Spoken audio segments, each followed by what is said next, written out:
Good morning! Magandang buhay po sa inyo lahat. Ito, magtitinda na naman tayo. Ito po yung ating pang-araw-araw na pinagkukunan sa pagtitinda ng sari-sari store. Kahit may araw din na matumal, may araw din na mabenta talaga.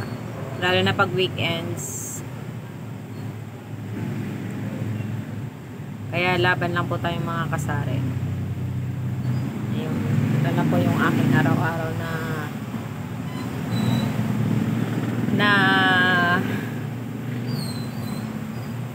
pagtatrabaho, pagtitinda po. Sari-sari store. May bigas din po, tapos may ano din po kami, may niyog, may pigaan din. 35 pesos ang niyog pag nagpapiga plus 5 bali 40. Hanggang 3 niyog pag nagpapiga po 5 pesos lang ang charge. Yun.